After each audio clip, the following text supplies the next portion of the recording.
Bienvenue à l'émission Crois-tu? Aujourd'hui, nous allons regarder les 7 paroles que Jésus a prononcées sur la croix. Juste avant de vous donner ces paroles, j'aimerais vous présenter mes invités d'aujourd'hui. 3 invités. Alors, Monsieur Jean-Pierre Cloutier, bienvenue à l'émission Bonjour, Crois-tu? bonjour Régent. Assis, hein? Et Monsieur Jeffrey Lorrain de Montréal, natif de Montréal, puis qui a grandi là, puis qui est toujours à Montréal.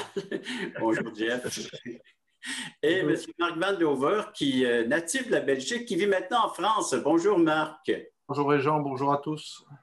Alors, bienvenue à vous tous à l'émission Crois-tu? Un premier temps, je vais donner les 7 paroles que Jésus a prononcées et je vais vous laisser le temps, donner du temps pour que vous puissiez nous les expliquer. Alors, à travers les 7 paroles. Alors, les voici, ces 7 paroles de Jésus à la croix. Première parole, c'est Luc chapitre 23, verset 34, où Jésus prononce « Père, pardonne-leur, car ils ne savent ce qu'ils font ». Deuxième parole, Luc chapitre 23, verset 43, « Je te le dis en vérité, aujourd'hui tu seras avec moi dans le paradis ». Troisième parole, Jean chapitre 19, versets 26 et 27, Jésus vit sa mère et, près d'elle, le disciple qu'il aimait. Il dit à sa mère, « Femme, voici ton fils. » Puis il dit aux disciples, « Voici ta mère. » Quatrième parole, Matthieu chapitre 27, verset 46. « Mon Dieu, pourquoi m'as-tu abandonné? » Cinquième parole, Jean chapitre 19, verset 28, « J'ai soif. » Sixième parole, Jean chapitre 19, verset 30, « Tout est accompli. » Et finalement, la septième parole, Luc 23, verset 46, « Père, je remets mon esprit entre tes mains. » Marc, à toi de débuter maintenant avec cette première parole, « Père, pardonne-leur car ils ne savent ce qu'ils font. » Alors il faut bien se dire que ce sont les premières paroles prononcées par Jésus alors qu'on vient de le crucifier.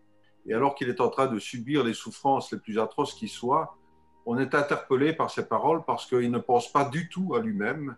Il pense aux gens qui sont autour de lui, il pense même aux gens qui lui font du mal. Et il demande à son Père de leur pardonner. Et il y a deux aspects dans la prière de Jésus. Il y a tout d'abord, il met l'accent sur l'ignorance de ce que les gens faisaient. Hein, ils ne savent pas ce qu'ils font. Et puis, deuxièmement, le pardon. Père, pardonne-leur. Alors, l'ignorance. Bon, est-ce qu'on peut se demander s'ils ne savaient pas ce qu'ils faisaient alors qu'ils étaient en train d'enfoncer des clous dans le corps de Jésus, qu'ils venaient de crier « Crucifie-le » ? Est-ce qu'ils ne... Oui, ils savaient bien ce qu'ils faisaient. Est-ce qu'ils ne savaient pas alors qu'ils condamnaient un innocent? Ben non, pas du tout, parce que en ce qui concerne les Juifs, ils savaient très bien que Jésus était innocent parce qu'ils ont dû faire appel à des faux témoins pour essayer de trouver des prétextes pour l'accuser. Et les Romains aussi savaient bien que Jésus était innocent parce qu'à plusieurs reprises, le gouverneur Pilate a dit qu'il ne trouvait pas de mal en Jésus et il a demandé même à 3 reprises dans l'évangile de Luc, chapitre 23, mais qu'est-ce qu'il a fait de mal? Donc ils savaient très bien tous que Jésus était innocent. Donc d'une certaine manière, ils savaient plus ou moins ce qu'il faisait. Mais ce qu'ils ne savaient pas, ce n'est pas forcément ce qu'il faisait, c'était la personne à qui il le faisait, à qui ils étaient en train de faire. Ils ne savaient pas qui était Jésus, ou en tout cas, ils ne voulaient pas le reconnaître pour ce qu'il était. Alors, ça ne veut pas dire que Jésus n'avait pas dit explicitement qui il était. Il avait dit qu'il était le Fils de Dieu. Il avait dit, moi et le Père, nous sommes un, et à plusieurs reprises, donc il avait affirmé, démontré sa divinité. Et d'ailleurs, sous la croix, les gens disent, il a dit qu'il était le Fils de Dieu. Donc, il savait très bien ce qu'il affirmait. Mais il ne voulait pas le reconnaître comme le Fils de Dieu, comme Dieu. Et pourquoi? Parce que ça leur aurait, ils auraient été obligés dans ces conditions-là de reconnaître aussi ce qu'ils étaient et ne voulaient pas reconnaître qu'ils étaient perdus, que c'était pour eux que Jésus était venu, puisqu'il a dit, le Fils de l'homme est venu chercher et sauver ce qui était perdu. Et donc, d'une certaine manière, ils refusaient aussi la mission de Jésus. Jésus avait dit que sa mission, c'était de donner sa vie en rançon pour le péché de beaucoup. Donc ça, c'était l'aspect de l'ignorance, de ce qu'ils ne voulaient pas reconnaître de Jésus. Et puis alors, il y a l'aspect du pardon. Alors on voit bien que Jésus fait d'abord ce qu'il dit. Il a demandé de prier pour ses ennemis, et c'est ce qu'il fait. Il prie lui-même pour ses ennemis. mais ne demande pas seulement le pardon de Dieu à cause de leur ignorance, on l'a dit, leur ignorance est quand même coupable. Il veut montrer, et c'est la première chose qu'il veut montrer sur la croix, que le pardon, c'est sa mission. C'est au cœur de sa mission, c'est pour ça qu'il est venu. Il peut demander le pardon pour ses ennemis justement parce qu'il est en train de mourir pour eux, et même pour les pires d'entre eux, à ceux qui l'ont mis à mort. Et là, on voit tout l'amour, toute la compassion, toute la grâce de Jésus. Et on voit le but de sa mission qui est venir que par amour, est de venir donner sa vie pour le pardon des hommes pécheurs. Et puis Dieu va exaucer la prière de Jésus dans les heures et dans les jours qui ont suivi, puisque quelques heures après, l'officier romain qui gardait Jésus et les gardes ont dit certainement cet homme est vraiment le Fils de Dieu. Et plus tard, lors de la Pentecôte, 3000 personnes, on peut supposer qu'il y en avait qui criaient auparavant crucifie-le, 3000 personnes vont le reconnaître enfin comme leur Seigneur et Sauveur. Est-ce que, Jeff, tu peux rajouter de quoi ou passer à la deuxième parole que Jésus a prononcée sur la croix? Finalement, pour faire suite à ce que Marc dit, l'ignorance, c'est d'être enfermé souvent dans ce qu'on pense savoir.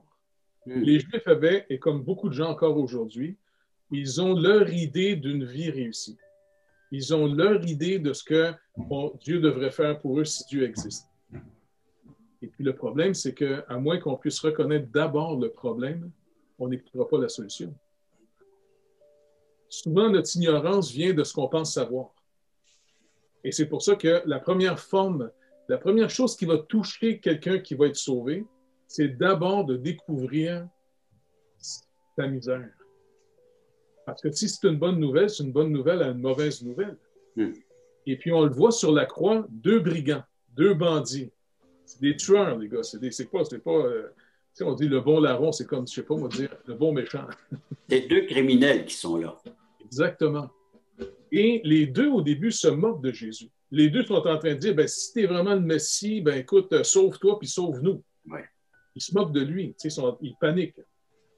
Et soudainement, il y a vraiment le fameux miracle qui arrive. Il y en a un des 2 qui se réveille et qui dit à son ami, arrête, tu ne crains pas Dieu? Nous, on mérite d'être ici.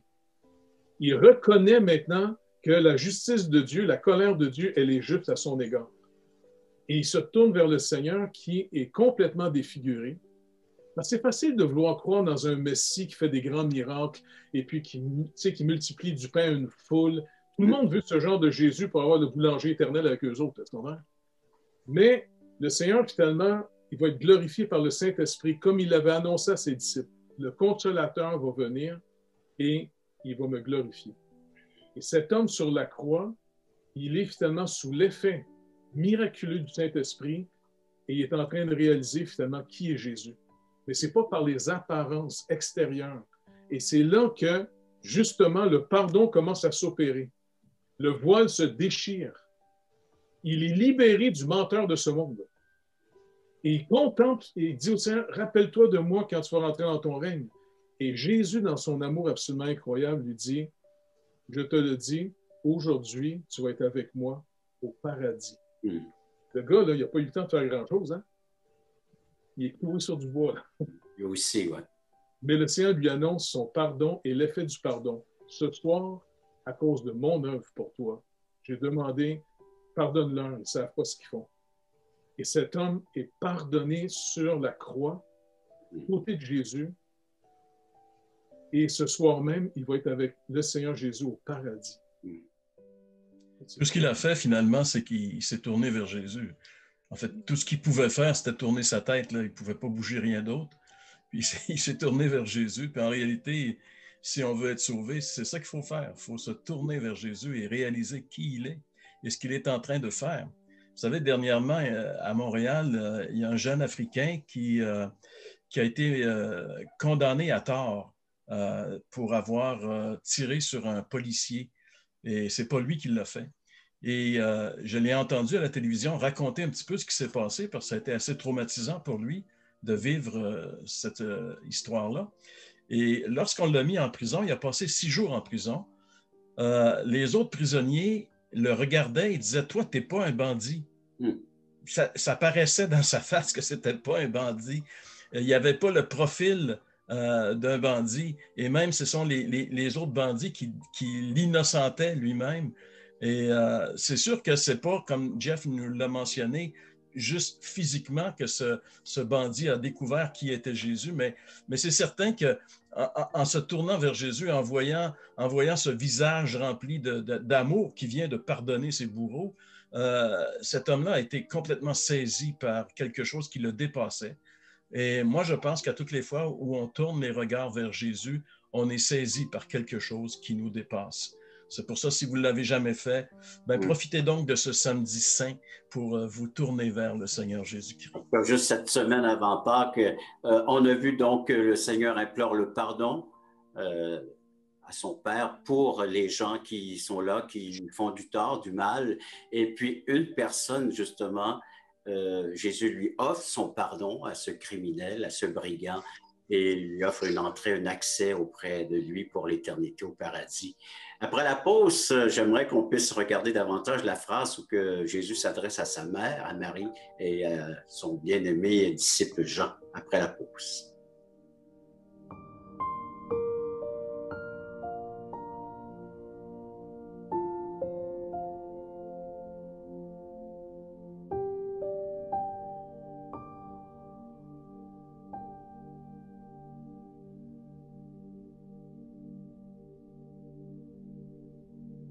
Alors, juste avant la pause, les amis, on voyait que Jésus a imploré son Père pour pardon envers ses malfaiteurs et il a accordé le pardon à un malfaiteur, à un brigand.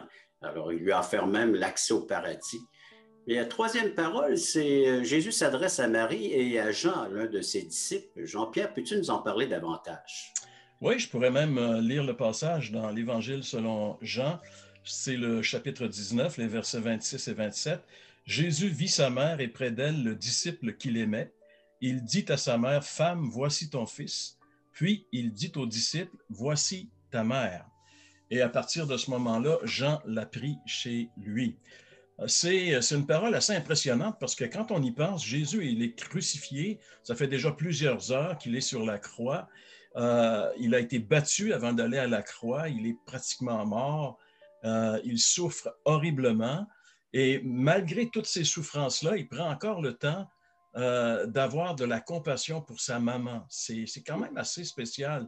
Et ça nous montre jusqu'à quel point l'humanité... Tu sais, on dit Jésus, il est à la fois 100% homme, 100% Dieu, mais dans son humanité, il était vraiment humain. Et j'ai vu un jour un artiste chrétien qui avait fait un tableau disant ce que Jésus pouvait voir lorsqu'il était sur cette croix. Et il mettait les gens qui étaient là. Il y avait bien sûr l'autorité religieuse qui ont crucifié Jésus, qui l'ont fait crucifier, qui étaient présents pour voir l'exécution. Il y avait les soldats romains. Il y avait quelques-uns des disciples. Il y avait des badauds, beaucoup de badauds qui assistaient à l'exécution. Mais il y avait aussi au pied de la croix quelques femmes qui avaient suivi Jésus, dont sa maman qui était avec lui. Et quand Jésus a vu sa maman, il a été vraiment touché. Et il savait très bien, parce qu'on sait que Jésus, c'était le premier-né de la famille. Parce qu'il y avait d'autres enfants dans la famille, mais Jésus était le premier-né. L'Évangile de Luc nous dit que Marie enfanta son fils premier-né. Pas son fils unique, mais son premier-né. Donc, Jésus, en tant que premier-né, il avait la responsabilité de sa maman qui était veuve, probablement à l'époque. Donc, voyant qu'il allait partir, c'était certain, il allait mourir. Donc, il confie sa maman à son meilleur ami, son disciple Jean. Et la Bible est claire là-dessus. À partir de ce moment-là, Jean l'a pris chez lui. Donc, il a pris le temps sur la croix de confier sa maman à son ami pour que sa maman puisse continuer quand même à avoir une certaine qualité de vie. C'est quand même spécial quand on y pense, jusqu'à quel point, malgré toutes ces souffrances, Jésus a encore énormément d'affection pour sa maman. Et malgré tout ça, Jésus va nous démontrer qu'il souffre horriblement lorsqu'il va s'écrier « Mon Dieu, pourquoi m'as-tu abandonné? » Alors, Jésus n'abandonne pas sa mère ou les siens, mais lui-même il est abandonné de son Père, de son Dieu. Oui, et ça, c'est une parole qu'on pourrait dire un peu mystérieuse. Comment se fait-il que Dieu le Père va être séparé de Dieu le Fils? On sait que de toute éternité, ils sont un. l'Évangile de Jean nous dit au commencement était la parole était avec Dieu, la parole était Dieu. Et en grec, l'article avec signifie face à face, dans un rapport vraiment harmonieux et complet. Et puis là, à un moment donné, pendant une certaine période, le Père va être séparé de son Fils. Et c'est véritablement mystérieux quand on connaît un peu les Écritures. Et j'étais un jour dans une réunion à l'Assemblée chrétienne, et puis un ouvrier dans l'œuvre de Dieu, un pasteur, s'est levé, et puis il a lu ce passage et il a posé la question à l'assistance, qui peut répondre à la question que Jésus pose? Parce qu'en réalité, Jésus pose une question. Mon Dieu, pourquoi m'as-tu abandonné? Et personne n'a répondu.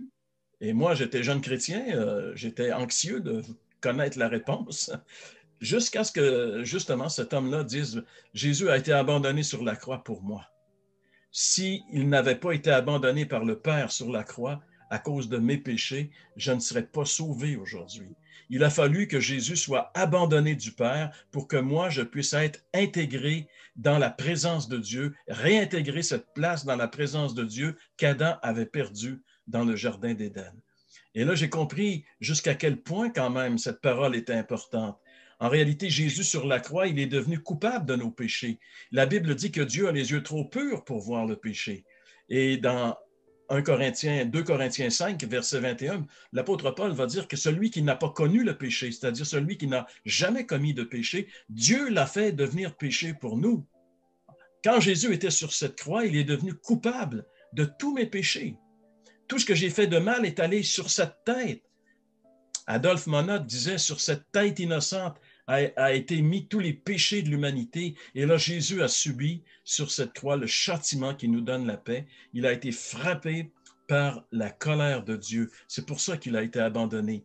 Et on peut remercier Dieu qu'il a abandonné son Fils, parce que sans ça, il n'y aurait pas de place pour personne dans la présence de Dieu pour l'éternité. Et le Seigneur a accepté cet abandon qui devait être probablement la plus grande de toutes ses souffrances. Au-delà des souffrances physiques, au-delà des souffrances morales, c'est probablement la pire des souffrances que Jésus a expérimentées sur la croix.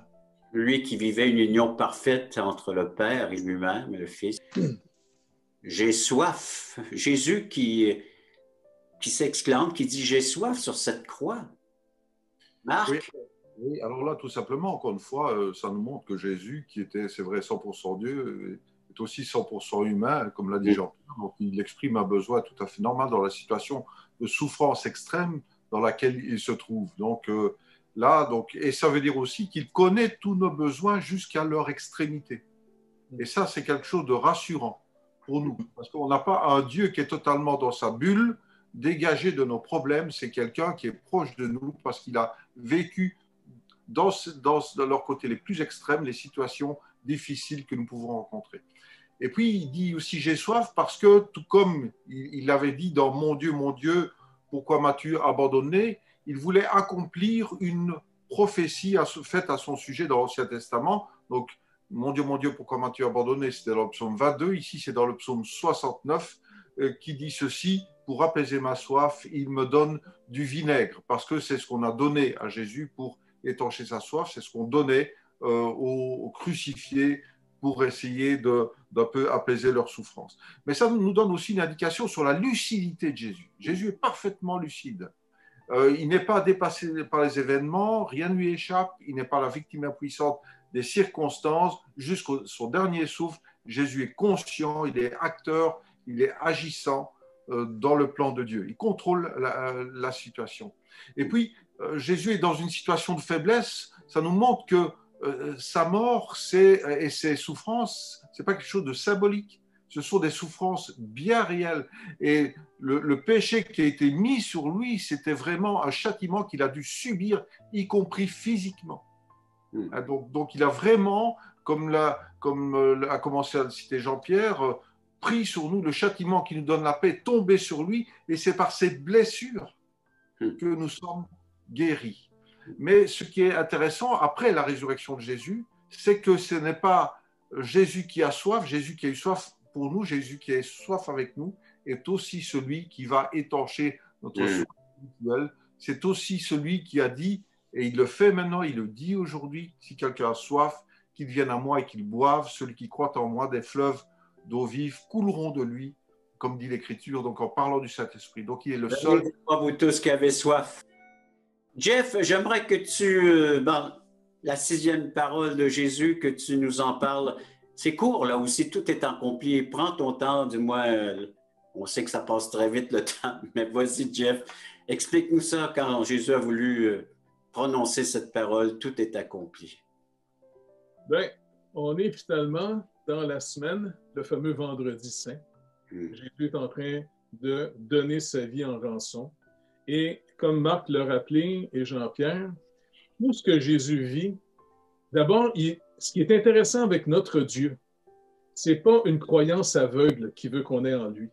Il nous avait déjà tout écrit d'avance ce qui était pour se produire. Il cite les Écritures. Et ça, c'est ça qui est absolument incroyable. Et en même temps, il meurt la 6e journée, et chez les Juifs, c'est la dernière journée de la semaine, car Dieu a fait sa création en 6 jours, et la 7e journée s'est reposée. Et Jésus, finalement, meurt la 6e journée. Et à la fin de cette journée, parce que le Père va faire venir déjà la nuit très tôt, et on sait qu'en Israël, la journée finit au coucher du soleil, contrairement à nous à minuit. Et là, le Seigneur dit, maintenant, tout est accompli. Tout est accompli, en d'autres mots, le travail est fini. Tout est réglé. La dette est entièrement payée. Je ne mettrai pas dehors celui qui vient à moi. Il est venu sauver ceux qui sont perdus. Il n'est pas venu mettre une nouvelle religion avec un nouveau petit programme. Il vient dire maintenant, le seul moyen d'être sauvé, faites-moi confiance, tout est accompli. Tout est réglé. Et c'est pour ça que sans la foi, sans la confiance en lui, on ne peut pas être agréable à Dieu. C'est comme dire, non, c'est pas assez ce que ton fils a fait. Donc, Jésus, sur la croix, finit en disant, maintenant, tout est réglé. La porte est ouverte. Venez. Venez à moi, vous tous qui êtes fatigués et chargés, et je vous donnerai mon repos. Mon travail, le travail est fini. Tout est accompli. C'est une merveille. Écoute, c'est tellement important qu'on se le rappelle parce qu'on a toujours le don de salir l'Évangile en remettant un petit programme de mérite sans arrêt. C'est une folie mentale qu'on a, ça n'arrête plus. Plutôt que de simplement croire ce qui a été fait pour nous, on ne peut pas se sauver nous-mêmes parce que même nos meilleures œuvres sont déjà souillées par toutes sortes de niaiseries. Je me rappelle, moi, quand à un moment donné, l'Évangile a commencé à me toucher, j'ai voulu devenir bon. Parce qu'on m'avait toujours dit que c'est les bons qui allaient au ciel. Fait que je me suis mis sur un petit programme, tu sais, je retournais à l'église. Puis à un moment donné, je me suis dit, coudonc, si Dieu n'est pas niaiseux, il doit bien voir que je suis un hypocrite, moi, là. J'aime pas les pauvres, je fais rien que ça pour être sauvé. Ben, un an plus tard, on m'annonce vraiment l'Évangile pour dire non, Jésus est venu sauver ce qui est perdu. Ouais. Première condition pour être sauvé, est-ce que tu es perdu? Je dis, ah ben celle-là, je la rencontre. Et le Seigneur nous offre un salut complet, mon Jeff. Hein? Exactement. Complet, on n'a rien à rajouter. Nous avons vu que Jésus a prononcé 7 paroles à la croix. Entre autres, il a imploré le Père pour accorder un pardon à ses malfaiteurs. Et il a accordé, lui, un plein pardon à un criminel. Alors, et il lui a même présenté une place au paradis. Jésus a pris soin de sa maman. Il l'a confié à l'un de ses disciples. Il a dit, mon Dieu, pourquoi m'as-tu abandonné afin que nous ne soyons plus jamais abandonnés par Dieu? Il a dit, j'ai soif. Certainement, soif de la présence divine, de la présence de son Père. Oui, une soif aussi physique. Tout est accompli. Un salut parfait, une délivrance complète entière. Rien à y ajouter. Tout est là. Et il l'offre. Et la dernière parole, la 7e parole qu'il a prononcée, est celle-ci. Père, je remets mon esprit entre tes mains. Quel lieu de sécurité, quel endroit de protection pour notre âme. Nous sommes invités à faire de même, nous aussi, à donner notre âme, à livrer notre âme entre les mains du Créateur, un Dieu sauveur, un Dieu Seigneur. Et dans Jean chapitre 10, il dit que personne ne pourra nous ravir de ses mains, cette protection, de croire au pardon que Dieu nous offre par l'entremise de son Fils, par l'œuvre qu'il a accomplie, une œuvre parfaite, grandiose, qui peut nous pardonner, nous réconcilier, nous accorder une place au ciel, nous confier en lui, avoir les soins d'un Dieu, d'un Père céleste, dans toutes les épreuves, les difficultés de la vie, un Dieu qui prend soin de nous au quotidien, en nous livrant à lui, en nous donnant, en nous soumettant, en obéissant, comme le Fils l'a fait dans sa vie. Nous sommes invités à faire cela. Les amis, merci de nous avoir donné un peu plus de lumière sur les 7 paroles que Jésus a prononcées à la croix, d'avoir un peu plus de lumière sur le grand mystère de la croix. Merci encore une fois, Marc, Jeff, Jean-Pierre. Et je vous garde pour une autre émission. Vous allez revenir. Cette fois, on va parler de la Pâque même, de la résurrection de Jésus la semaine prochaine. Comme vous avez pu remarquer à la conclusion, à la fin de cette émission, j'ai pu offrir à nos téléspectateurs l'œuvre de Jésus-Christ accomplie à la croix. Et je peux faire exactement la même chose encore ce matin.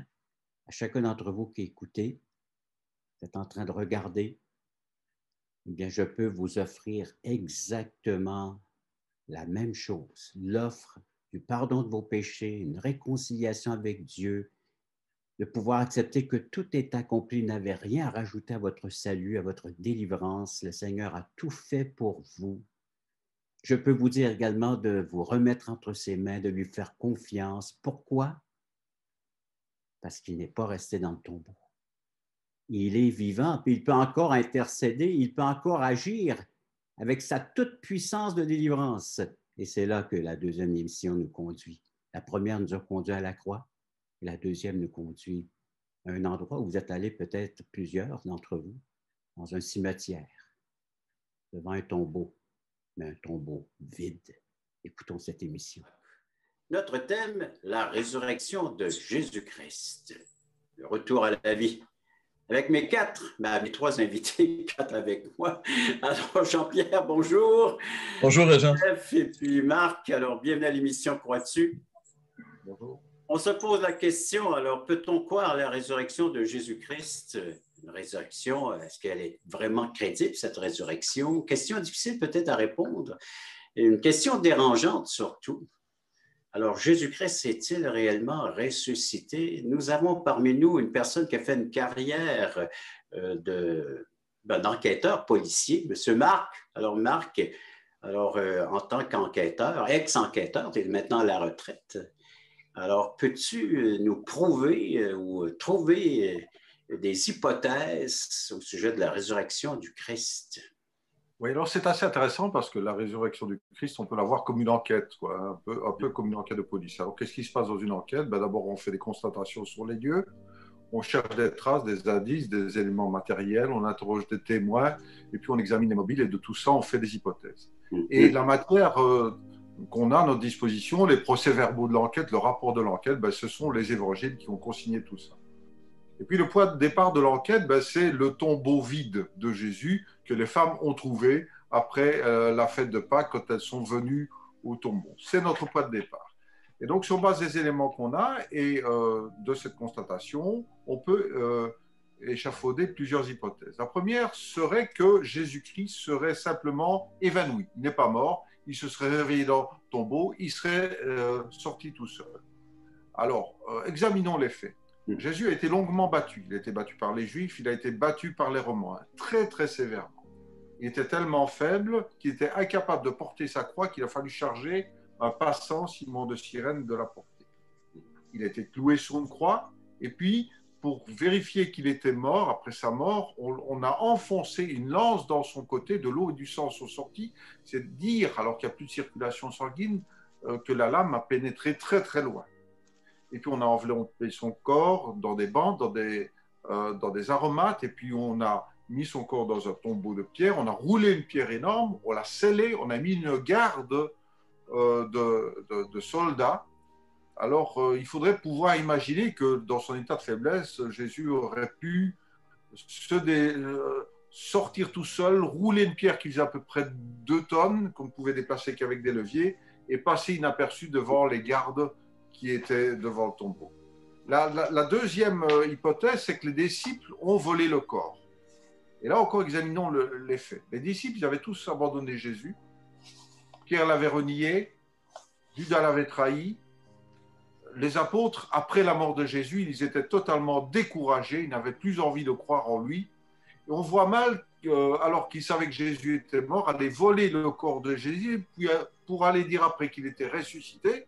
Et tout ça en sachant bien que c'était un mensonge. Et la plupart sont morts en martyrs. Est-ce qu'on meurt en martyr pour un mensonge? Et d'ailleurs, le message qu'ils ont proclamé immédiatement après la résurrection, c'était que Jésus était ressuscité à la Pentecôte.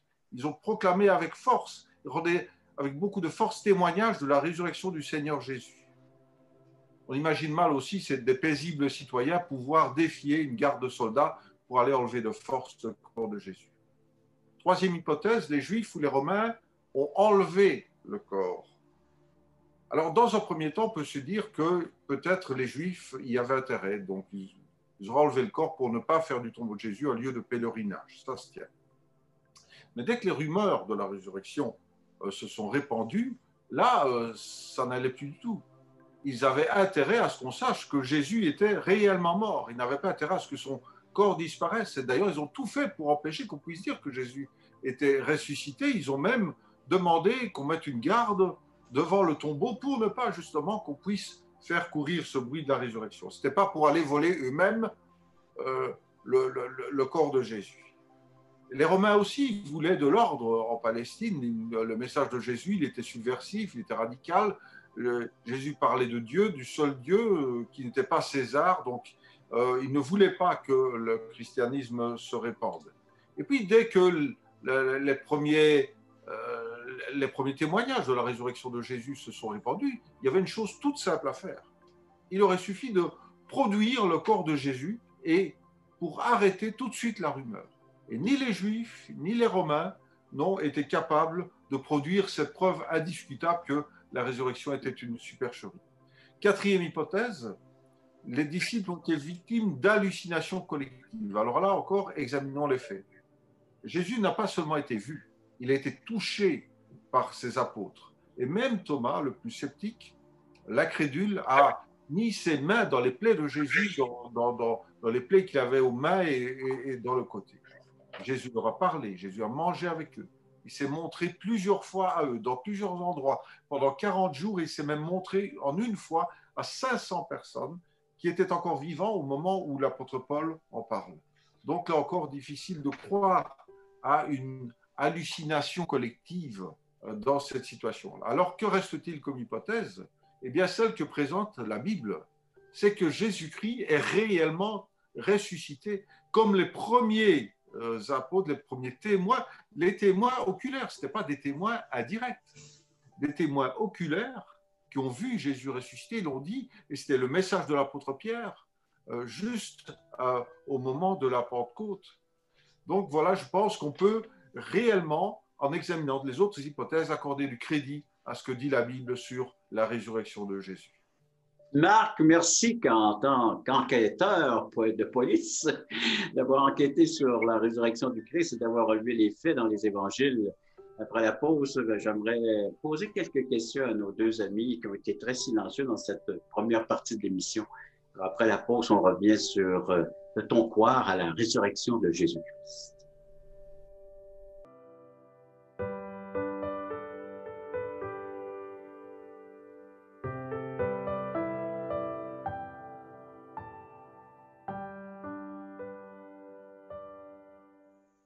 Nous sommes en train de regarder ensemble, peut-on croire à la résurrection de Jésus-Christ? Marc en tant qu'enquêteur de police, nous a relevé des faits que nous retrouvons dans les évangiles. Et Jean-Pierre, j'aimerais que tu nous parles des bienfaits que l'on peut retrouver dans la résurrection de Christ. En fait, il y en a plusieurs, mais la résurrection est tellement importante, Régent, que dans toute la prédication apostolique, quand on lit les Actes des Apôtres, toutes les prédications, les prédications de Pierre, les prédications de l'apôtre Paul, la résurrection a toujours une place très importante. Il ne prêche pas l'Évangile sans parler de la résurrection. Et ça, c'est important parce qu'en réalité, si la résurrection n'était pas importante, les apôtres n'en auraient pas fait comme un sujet si important de leur prédication. Par exemple, dans l'épître de Paul aux Romains, j'aimerais lire un verset ici, Régent, chapitre 5, le verset 10. Paul dit « Si lorsque nous étions ennemis, nous avons été réconciliés avec Dieu par la mort de son Fils, à plus forte raison, étant réconciliés, serons-nous sauvés par sa vie. » Ce que Paul est en train de développer, de nous dire ici, c'est que la mort de Jésus nous a assuré le salut. Il y a beaucoup de chrétiens qui croient que Jésus est mort pour leurs péchés sur la croix, qu'ils croient qu'en croyant en lui, ils ont la vie éternelle, le pardon de leurs péchés, mais ils demeurent toujours dans une espèce d'incertitude.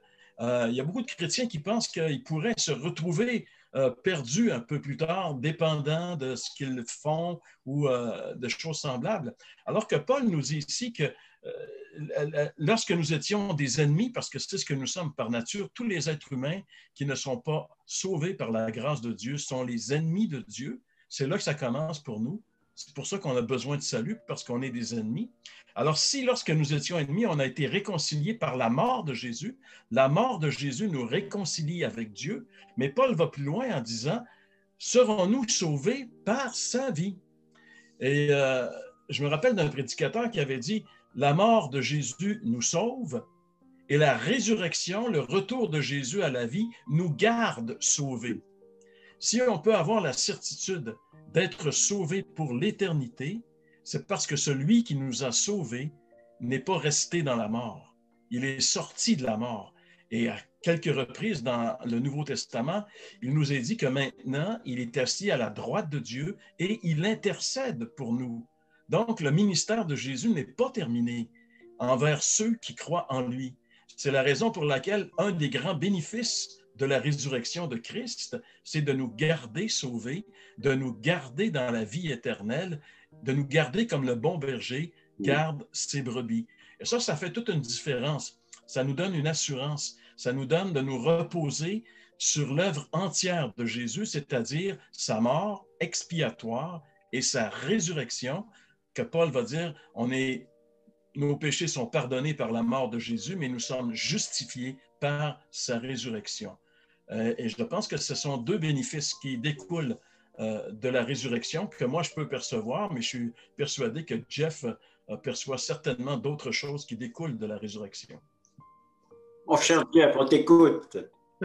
C'est déjà pas mal complet, c'est vraiment exactement l'Évangile.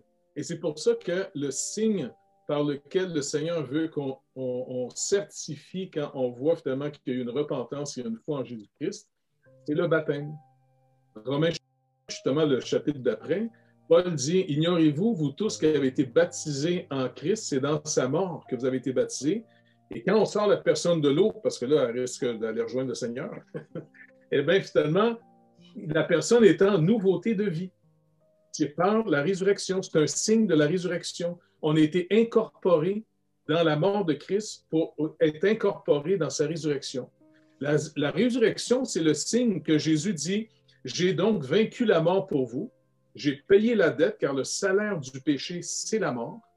Maintenant, Christ a pris notre dette, il en est mort. Et puisqu'il l'a payé à la croix, alors on n'a plus de dette, et c'est pour ça qu'il est un substitut pour nous. Nos péchés l'ont tué. Sa mort à la croix qui paye notre dette, et c'est pour ça que la mort ne peut plus le retenir. Et 3 jours plus tard, comme il l'avait dit lui-même, il est ressuscité, car il dit, « Je suis venu vous donner la vie. » Le berger, au fond, donne sa vie pour ses brebis. Et c'est pour ça que la résurrection manifeste que tous ceux qui vont mettre leur confiance dans l'œuvre de Jésus-Christ, pas dans leurs œuvres à eux autres, pour mériter d'être sauvés, mais qui viennent au Seigneur en disant, « Tu es venu sauver ce qui est perdu, alors Seigneur, rachète-moi, accorde-moi le pardon que toi seul peux me donner, te payer la dette de ceux qui vont reconnaître qu'on est vraiment coupable devant toi.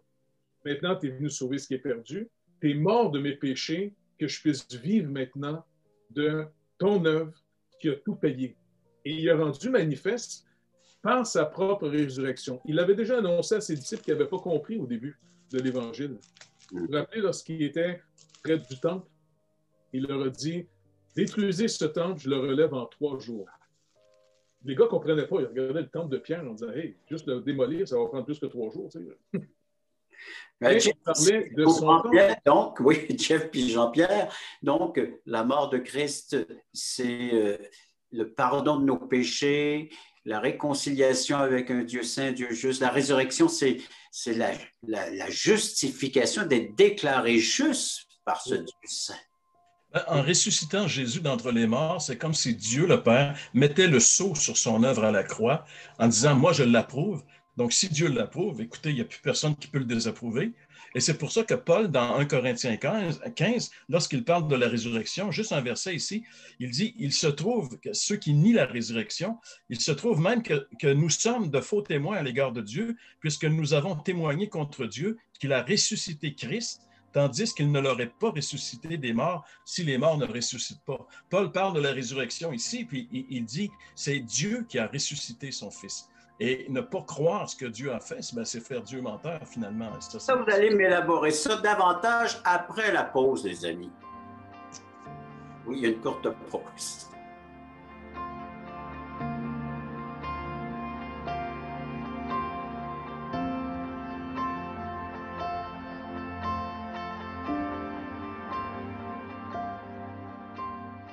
Donc, on voit l'importance de la résurrection de Jésus-Christ, aussi bien pour chacune de nos vies. Mais j'aimerais qu'on retourne au début de cette histoire, le premier jour de la semaine, ce dimanche, lorsqu'ils ont accouru au tombeau puis ils l'ont trouvé vide. Jean-Pierre, raconte-nous cette belle histoire de la résurrection du Christ ou du tombeau vide. Ben, en réalité, la résurrection, c'est un fait historique.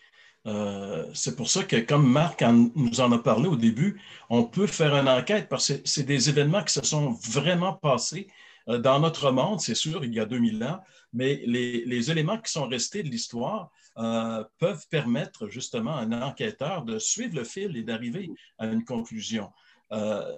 La crucifixion de Jésus est arrivée le vendredi, puis on sait que le vendredi, vers 4 heures de l'après-midi, 5 heures en Israël, dépendant du temps de l'année, il commence à faire brun, il commence à faire noir, et ça, c'est le début du sabbat. Alors, tout arrête.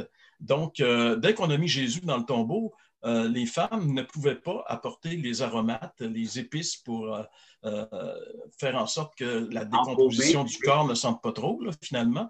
Puis, elles ont remis ça le lendemain. Mais dès que le soleil se lève, parce que le sabbat, comme Jeff l'a dit, en Israël, la journée finit avec le coucher du soleil, mais commence aussi avec le lever du soleil. Donc, à l'aube, au tout début de la journée de ce dimanche, les femmes se sont rendues au sépulcre avec les aromates, avec les épices pour embaumer le corps de Jésus, mais à leur grande surprise, lorsqu'elles sont arrivées, elles ont vu un phénomène extraordinaire. Il y a eu un tremblement de terre, un ange est descendu, a roulé cette grosse pierre, puis il leur a annoncé que Jésus n'était plus dans le tombeau. Il n'a pas roulé la pierre pour que Jésus sorte. Jésus n'était plus dans le tombeau. Il était sorti, il était ressuscité. Et ces personnes-là étaient... Ceux qui allaient puissent rentrer puis voir et constater qu'il n'y avait plus de corps. Voilà, c'était une des raisons. Et ce que je trouve intéressant dans ce texte des évangiles qui nous parlent de la résurrection de Jésus, bien sûr, il y a Luc 24 qui décrit tout ce qui se passe durant la journée, mais il y a Marie de Magdala qui était dans le jardin où était le sépulcre. Et après la résurrection, elle a vu quelqu'un dans le jardin, puis elle pensait que c'était le jardinier. Et puis, à un moment donné, elle s'est tournée vers lui. Et là, Jésus lui a dit « Marie ». Et dès qu'elle a entendu son nom prononcé par Jésus, elle a réalisé que c'était vraiment le Sauveur qui était ressuscité. Alors, pour elle, ça venait confirmer la résurrection parce qu'elle a entendu son nom comme Jésus seul pouvait prononcer son nom. Lorsqu'on a une relation avec le Seigneur, on sait qu'il y a des choses intimes entre nous et lui qu'on peut détecter et Marie, elle a détecté ça. Donc, c'est un élément du jour de la résurrection qui est très probant au début de la journée. Et dans cette journée-là, il va se passer encore bien des éléments où Jésus va démontrer d'une manière extraordinaire, sans aucun doute, qu'il est vraiment revenu à la vie. Il va rencontrer des gens, il va parler avec eux, il va même revenir à Jérusalem, là où les disciples sont assemblés, et il va passer à travers le mur, puis les disciples vont avoir peur parce qu'ils ont de la difficulté. Ils ne croient pas à la résurrection. C'est un phénomène qui dépasse. Tu sais, quand quelqu'un meurt, il meurt. Mais là, Jésus, tout le monde a constaté sa mort. Il était crucifié sur la croix, on lui a percé le côté. C'était clair qu'il était mort. Et puis maintenant, il est vivant. Alors ça dépasse. Et c'est dur à accepter. Ce n'est pas évident à accepter comme réalité. Est-ce qu'il y a d'autres personnes qui l'ont vu aussi? Il est apparu à d'autres personnes? Oui, il est apparu à des disciples qui se trouvaient sur le chemin pour retourner chez eux à Emmaüs. Ouais. Et en fait, toutes les apparitions de Jésus après sa résurrection ne sont pas spectaculaires. Jésus ne cherche pas à impressionner. Il veut susciter simplement la confiance en lui. Quand les femmes sont arrivées au tombeau, quand les disciples sont arrivés, et puis les évangiles nous disent qu'il y en a un qui est entré, il a vu, il a cru. Quand Jésus est arrivé avec près des disciples qui marchaient sur le chemin d'Emmaüs, il a simplement marché à côté d'eux. Il leur a posé des questions. Il n'a absolument dit aucune affirmation. Il a commencé par leur poser des questions pour qu'ils lui expliquent ce qui s'était passé. Et puis alors, il s'est arrêté avec eux dans une auberge. Il a commencé à leur expliquer, non pas « c'est moi, je suis ressuscité », non, il leur a expliqué tout ce qui, dans les Écritures, le concernait.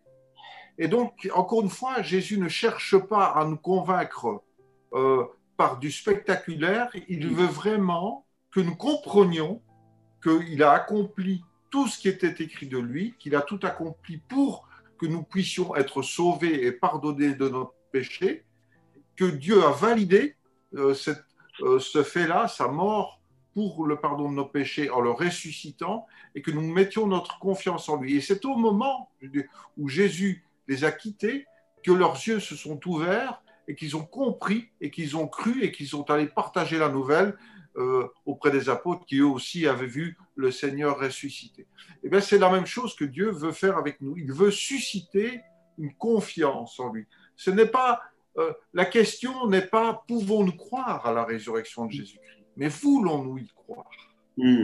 C'est quelque chose d'absolument important parce que ça touche à l'essence même de notre vie et de notre mort et du problème aussi de notre vie, parce que l'apôtre Paul dit si Christ n'est pas ressuscité, votre foi est vaine, vous êtes encore dans vos péchés. Et Jésus est venu pour ça, pour mourir et pour ressusciter, pour solutionner le problème de nos péchés, nous invite à le croire. Étant plus séparé de Dieu, parce que le Seigneur a déjà donné une phrase avant à quelqu'un où il a manifesté une résurrection. Vous vous rappelez, la personne réalise que son enfant est mort. Il dit, laisse le maître. Il dit, non, non, crois seulement et tu verras la gloire de Dieu. Et finalement, la petite fille a été ressuscitée. Jésus a fait des résurrections durant son ministère. C'est sûr que c'était l'ombre de la vraie résurrection que celle qui était pour nous amener. Mais il nous a montré qu'il était vraiment la vie venue sur terre nous donner la vraie vie. Il l'a rendu manifeste par sa propre résurrection. Et c'est pour ça que tous les disciples qui ont suivi, qui étaient des disciples, ils ont vu. Ben, t'es policier, tu le sais bien. Moi, j'avais été une fois invité à être un jury, là, tu sais, et le juge veillait continuellement sur le témoignage. Dès que quelqu'un disait « Ouais, mais mon beau-frère me dit, taisez-vous, taisez-vous. Vous êtes témoin, on veut savoir seulement ce que vous avez vu. » Et donc, les disciples étaient des témoins oculaires. Et ça a gâché leur vie humaine. Ils ne l'ont pas fait pour partir une secte et puis partir s'acheter finalement un gros condo, ainsi de suite. Là. Ça a gâché leur vie parce qu'ils étaient des vrais témoins du Christ ressuscité.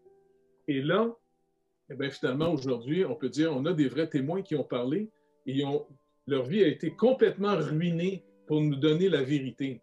Parce qu'ils savaient très bien que leur vraie vie, ce n'est pas ce qui se passe ici. Ici, tout va passer. Par contre, ils croient à la résurrection, la véritable vie en Jésus-Christ seul. Si quelqu'un néglige ce si grand salut, eh bien, c'est triste à dire, mais il y a une mort éternelle qui s'en vient. Et Jeff, merci. On va juste réfléchir là-dessus, sur les propos que nous venons d'entendre, puis revenir comme conclusion, après la pause, à cette question que Marc nous a posée. Voulons-nous y croire? Après la pause.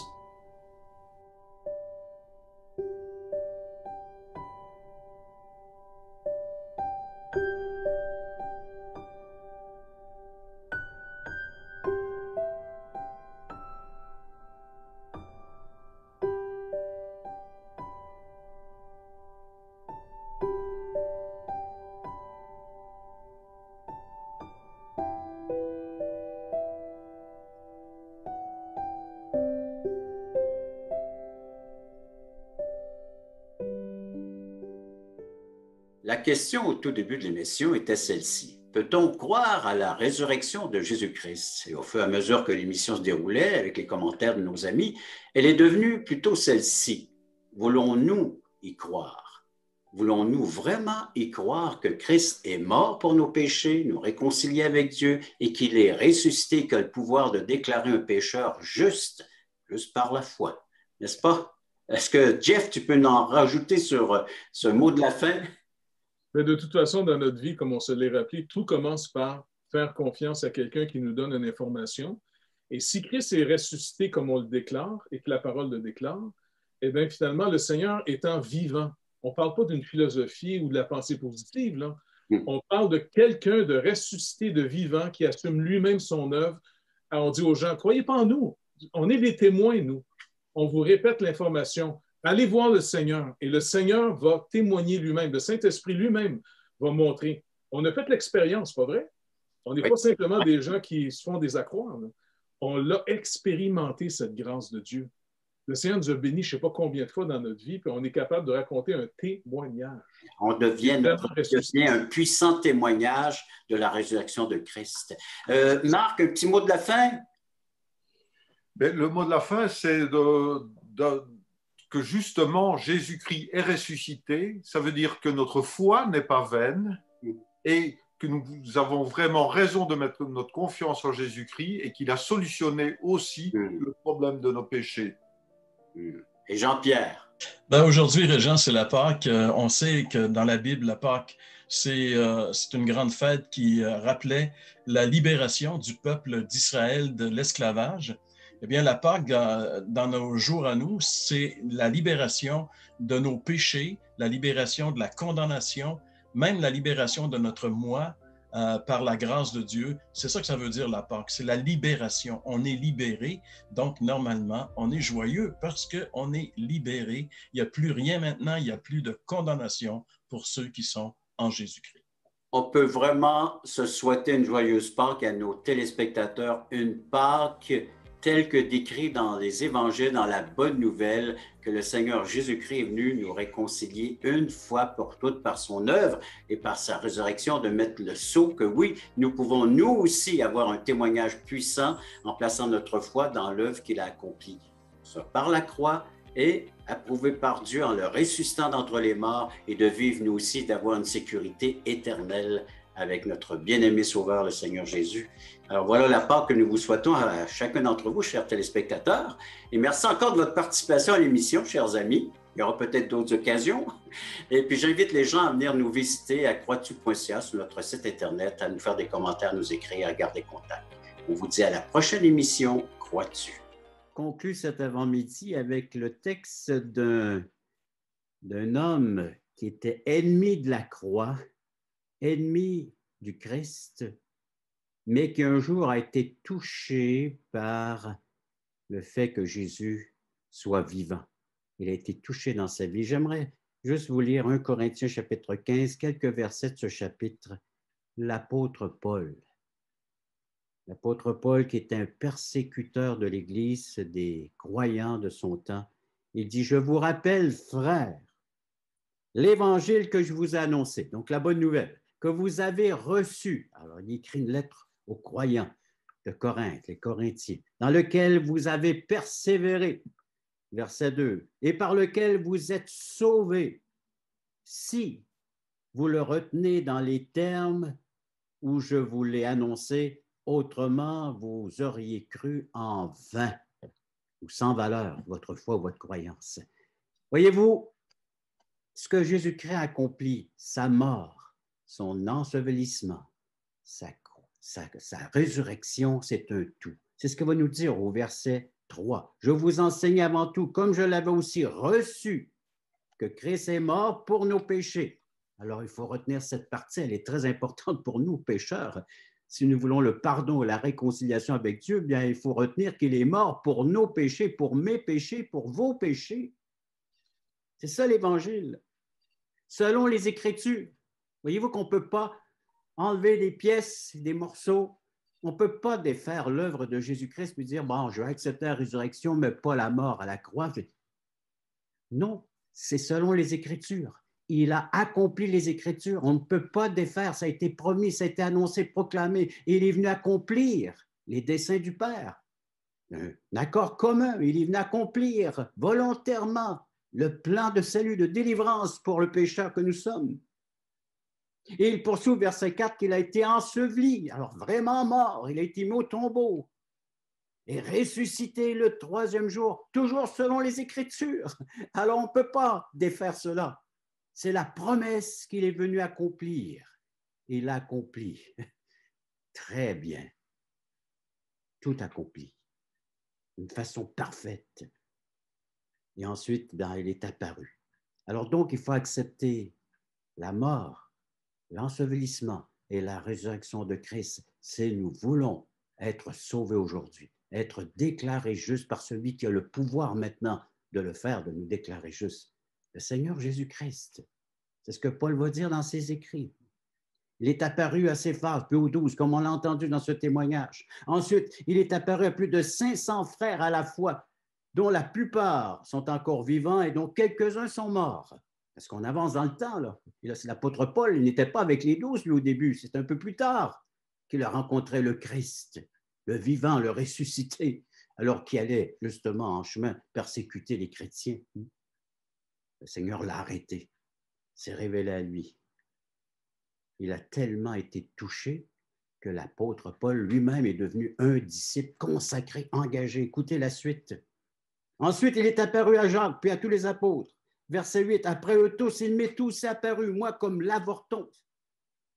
Alors, avant même que l'Évangile soit propagé aux nations, il a été choisi pour devenir cet apôtre, ce disciple d'apporter l'Évangile aux autres nations. Non seulement aux Juifs, comme les premiers disciples l'annonçaient et le proclamaient. Alors, car je suis le moindre des apôtres, je ne suis pas digne d'être appelé apôtre parce que j'ai persécuté l'Église de Dieu. Mais verset 10, par la grâce de Dieu, je suis ce que je suis. Et sa grâce envers moi n'a pas été vaine, loin de là. J'ai travaillé plus que tous, non pas moi toutefois, mais la grâce de Dieu qui est avec moi. Ainsi donc, que ce soit moi, que ce soit eux, parlant des autres disciples, voilà ce que nous prêchons et ce que vous avez cru. Toute une question de croire, de foi. Et la question qu'il y avait à Corinthe, c'est qu'on mettait en doute la résurrection. Et regardez ce que Paul dit. Il s'était engagé, il a été persécuté, il a été mis en prison à cause de sa foi dans le ressuscité. Au verset 14, il dit, si Christ n'est pas ressuscité, notre prédication est donc vaine, et votre foi aussi est vaine, donc inutile s'il n'est pas ressuscité. Et verset 17, si Christ n'est pas ressuscité, votre foi est vaine, et vous êtes encore dans vos péchés. Alors, ce matin, je peux vous inviter à placer votre foi dans la mort et dans la résurrection de Christ, comme vous l'avez si bien entendu de la bouche de nos confrères, de ces évangélistes, de ces prédicateurs de l'Évangile. Vous pouvez, vous aussi, avoir l'assurance d'être pardonné, d'être réconcilié et surtout d'être déclaré juste par celui qui est vivant. Vous savez, je ne vous poserai pas la question qu'est-ce que Jésus-Christ peut faire pour vous? Parce qu'il a tout fait, vous l'avez entendu. La question maintenant, c'est qu'est-ce que vous pouvez faire à sa demande? Parce qu'il est venu tout accomplir, il est venu tout faire afin que vous puissiez être sauvés. Alors maintenant, c'est qu'est-ce que vous devez faire? Eh bien, le Seigneur a dit, repens-toi et crois. Abandonne ta vie présente et accepte celle que je t'offre. Ta vie présente te conduit à la perdition éternelle, aux souffrances éternelles. Elle t'éloigne de moi. Mais si tu acceptes la vie de mon Fils, elle te rapprochera de moi et elle te donnera une place dans le paradis éternellement avec moi. Voulez-vous accepter ce que le Christ vous offre aujourd'hui, étant toujours vivant pour le faire, pour l'accomplir?